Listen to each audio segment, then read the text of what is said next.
leave this place, and never return. 15 years ago, my parents kicked me out for not following the path they wanted for me. Now, 15 years later, my sister splashed water on me at her extravagant wedding, not realizing I owned the venue. They came back, asking for forgiveness, and my response left them speechless. Hey, Reddit, I still remember the night my father told me to leave.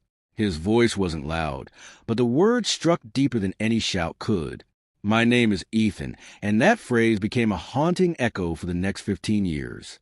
Growing up, I was always the odd one. While my sister Rachel followed every guideline, I questioned them. While she aspired to medical school and social status, I dreamed of music, photography, and art, things my parents deemed worthless. Dad wanted to work in the family accounting business, and Mom urged me to stop wasting time on impossible dreams. At 19, I was stubborn. When I refused to abandon my dream of attending music school, they gave up on me instead. If you walk out that door, Ethan, my father said coldly, you're no longer our son. I left, not out of bravery, but because I had no other option. The next few years were harsh. I worked late shifts at diners, played guitar at bars for tips, and slept in a tiny apartment that smelled of damp paint. Yet amidst the chaos, I discovered freedom. Every chord, every late-night song I wrote, every person who stopped to listen kept me going. I started a small recording studio at 26, and by 30, it evolved into Echo Sound, a full-fledged production company that grew faster than I ever imagined. By the time I turned 34, I owned a chain of event venues throughout the city, places that hosted weddings, galas, and concerts, the very kind my family loved attending. Despite my success, part of me remained unhealed. Every Christmas, every family gathering I saw online, there they were, smiling without me. I wasn't angry anymore, just numb, until one day when an event manager from one of my venues called. Hey, boss, she said, just confirming the Kingston Hale wedding next weekend. Yeah, what about it? You'll love this. It's being organized by a woman named Rachel Hale. For a moment, I thought my heart stopped. My sister? Are you sure? Positive. Big event. She booked the entire grand ballroom. Fun fact. She's the daughter of one of your old clients. Small world, huh? I didn't correct her or mention I was Rachel's brother. I simply said quietly, keep me posted. When the day arrived, I didn't intend to go, but something inside me craved closure. Not revenge, just a chance to see the people who once told me I'd never succeed. So I went, wearing a plain suit to blend in with the staff. No one recognized me. The venue looked stunning. Crystal chandeliers, white roses everywhere, champagne towers sparkling under the lights. And there she was, Rachel, radiant and perfect, just as I remembered her, but with a colder demeanor. Our parents stood beside her, proud and untouchable. To them, I was still invisible. I lingered in the back, observing quietly as guests flooded in, taking photos, laughing and dancing. For a brief moment, I almost smiled, almost, until it happened. Rachel spotted me. Her eyes narrowed, as if I had spoiled her perfect moment. She excused herself from a group and approached, holding a glass of champagne. What are you doing here? She hissed. I remained calm, just watching the show. You shouldn't be here, she snapped. This is private, not for people like you. I blinked. People like me? Failures, she said coldly. You left us, remember? She laughed softly, her voice laced with pity. Dad was right. You never learned your place. Then, in front of everyone, she raised her glass and splashed water in my face. Gasps filled the air. My shirt clung to me, cold and soaked. Her friends giggled behind their hands, and my father stood there, expressionless. That's when something shifted within me. I wiped my face with a napkin, smiled faintly, and said, You're right, Rachel. I did leave. But the funny thing is, you're standing in my place. She frowned. What are you talking about? I nodded toward the stage where my event manager was adjusting the microphone. Before you embarrass another guest, you might want to find out who owns this venue. Her smirk vanished. What do you mean? The manager's voice boomed through the hall. Ladies and gentlemen, a quick note. Our owner, Mr. Ethan Hale, will be overseeing the final arrangements today." The room fell silent. All eyes turned to me. Rachel's face drained of color. Dad's jaw dropped. Mom whispered something that sounded like a prayer. "You own this," she stammered. I nodded calmly. "All of it.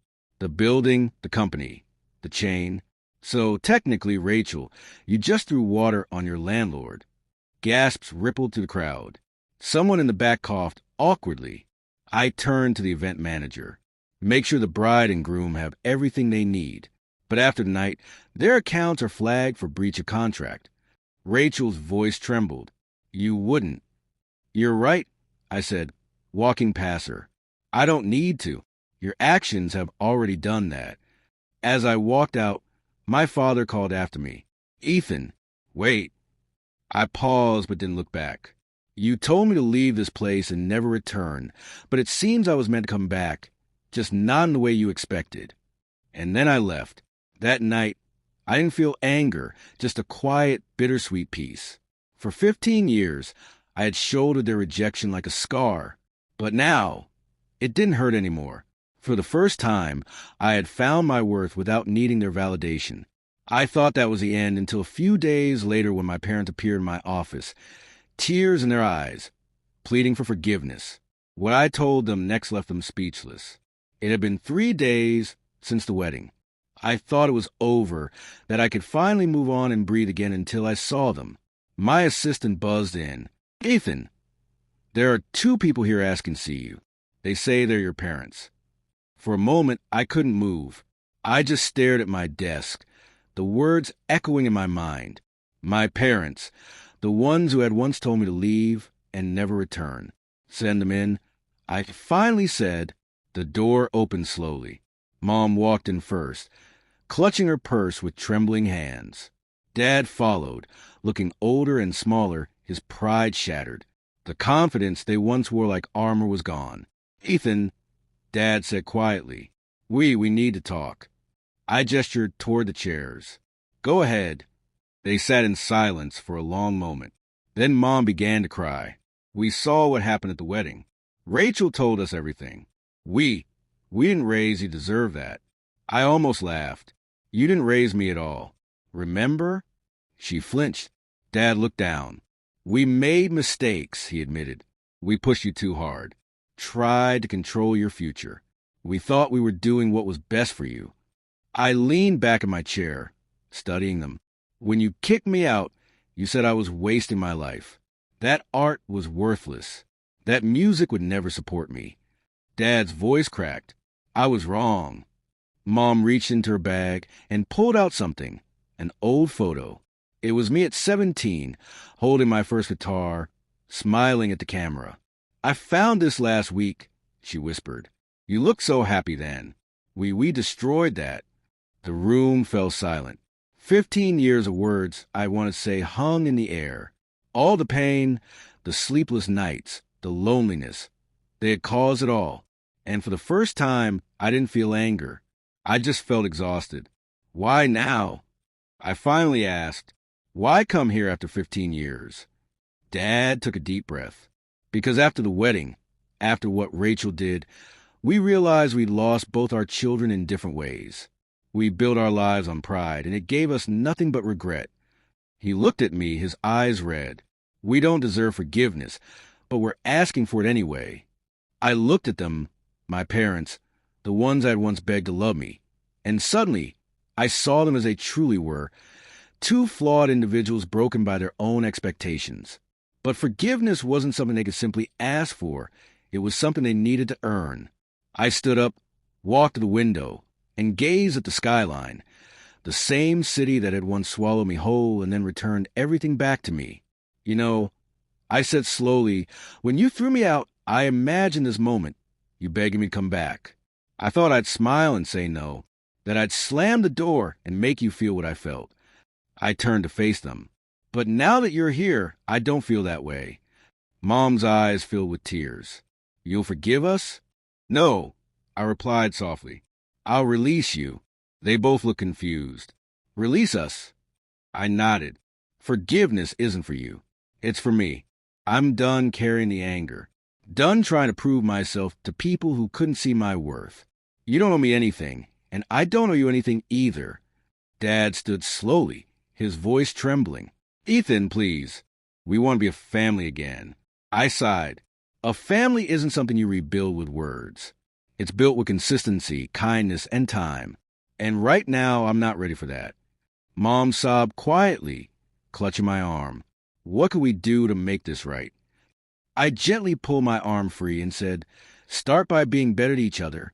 Stop pretending you were perfect parents and stop expecting me to fix the damage you created. They nodded, broken but understanding. As they stood to leave, I said one last thing. Dad. He turned slowly. You once told me to leave and never come back. I said, and I did. But the truth is, I didn't return for revenge. I came back to see if you had changed. And now I finally know the answer. He opened his mouth, but no words came out, just a quiet nod and a tear he didn't wipe away.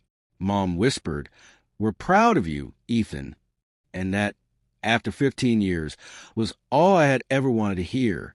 They walked out quietly, hand in hand. As the door closed behind them, I felt something I hadn't felt in years. Peace. Weeks later, I received a letter. No demands, no apologies, just 3 words written in my father's handwriting. Thank you, son. I smiled, folded the letter, and placed it in my desk drawer. It didn't erase the past, but it proved something important, that healing doesn't always come with an apology. Sometimes it arrives when you finally stop needing one. 15 years ago, I was told to leave and never return. Now, I stand as proof that sometimes walking away is the first step toward everything you were meant to become. I was cast out for pursuing my dreams, and I returned not for revenge, but for peace. Because sometimes success isn't about proving others wrong. It's about proving to yourself that their words don't define you,